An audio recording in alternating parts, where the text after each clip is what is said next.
etc., right?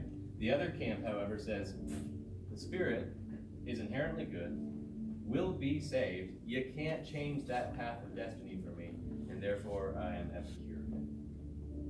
Eat, live, drink, be merry, dance, listen to Dave Matthews. Tomorrow we'll die.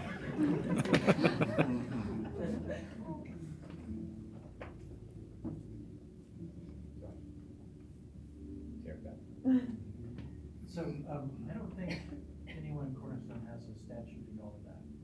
Not that I know of. I haven't checked anyone's house yet. Right. But I bet there's probably some Gnostic notions that work their way even into PCAs. Mm-hmm. Are we gonna get into that? Say, here's how you start down this slippery slope? If that were our objective, I fear that would take a quarter. So I'm hopefully just giving you a spoon, and you guys can go home and make meals with it. And the fact that I want to come back this next week, we'll look at the response of the Christians, the early Christians, to this movement. We'll look at the response of the authors of Scripture, because Gnosticism was not new. When Jesus came, they were claiming him right out of the gate. And so it will hopefully be lights on for us in a lot of ways, whereby which certain Scripture references would otherwise appear to be arbitrary. We'll see that these were in fact very pointed and very intentional. Does that help? You referred to, the early Jews, the Jews of the time of Christ or whatever, but I was a little bit lost on that. So were there Jewish Gnostics? I think that's fair to say. I think the impression I get, and I'm not an expert on this, but Gnosticism has its tentacles in every facet of society going back 2,500 years till now. As a matter of fact, this is where I was looking for you. In trying to find threads of Gnosticism in modern day culture, go no further than the one Fred Carell over here, who will speak very passionately about Dan Brown's works, the Da Vinci Code, etc., etc. I can remember 10 years ago walking into Barnes & Noble, and because Da Vinci Code was as popular as it was at that time, the entire entryway were book stands on Gnosticism, Gnosis, how you can achieve this nirvana, this extra level of spirituality. In pop culture, there are some who, sorry to say it, suggest that The Matrix is quite overtly Gnostic. Whoa, I know.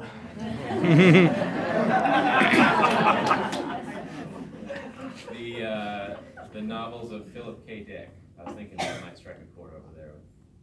Me, but Rick left. He must have known you were going to say that. Yeah. Wow, great. Yes, go ahead. So we got some humans. Yeah, Have spiritual awareness. correct. Are they making, how are now humans getting demigods stuck into it? Is it appropriation, more being made, or what's the story? That's an assumption I'll say yes to. No. I understood your question to be one, and is it as humans are being born, are there still spirit being incarcerated? Or because two spirit being filled humans I don't have a understand. baby. Yeah, Is no, that I've one not that- heard that. It very well could be a So there's strain of still a Gnosticism. flow of spirits coming down and filling mankind. I can always count on you to go deeper than I know. Josh, will you tell the story? Can you tell that story to see if any of us are elect? Kind of laid it out for you, at least veiled, and so if you want to come sign a form afterward. So the non-elect, Yes. they're purely physical beings, and when they die, there's no consequences. As best I understand it, it's a nihilistic destiny for them, correct? No talk of hell, etc. So where can you trace the origin of this? Is this the Greeks? Do we go back to somewhere in Mesopotamia? Like, where does this first originate? That is a good question I don't have an answer to. I have set out on that journey, and what I've been able to find is that you can't trace it to a particular origin, but at least within the intertestamental period, it's pretty predominant in various cultures. I think when you study history, you have to go back farther in history, and you study that history, you have to go back farther in history Yeah. to the beginning, I suppose. And Kara's question, I send this in my mind, you send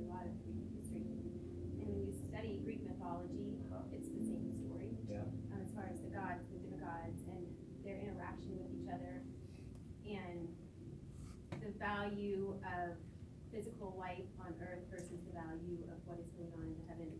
It really is the same story, and you think of that time period when a lot of this came out.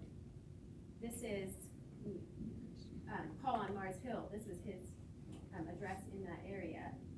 This was the time when Greeks themselves were figuring out what do we believe about the gods and the physicalness of man. And at the same time, the Jewish Messiah comes to earth and intertwines with this Greek culture. Yeah. I think a lot of it comes out of that. Absolutely.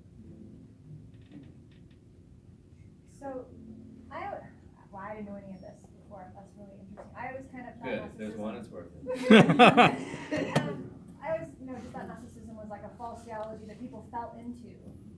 Are there people telling, evangelizing this for knowing this stuff that you're saying? There are. I'm not sure. My primary concern is that you're gonna get door-to-doors like we would, Jehovah's Witness, Mormons, etc. I mean, that's out there.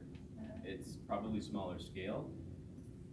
My bigger concern, I'm kind of showing my hand for next week though, is the insidiousness within which our entire worldview is infiltrated with this stuff.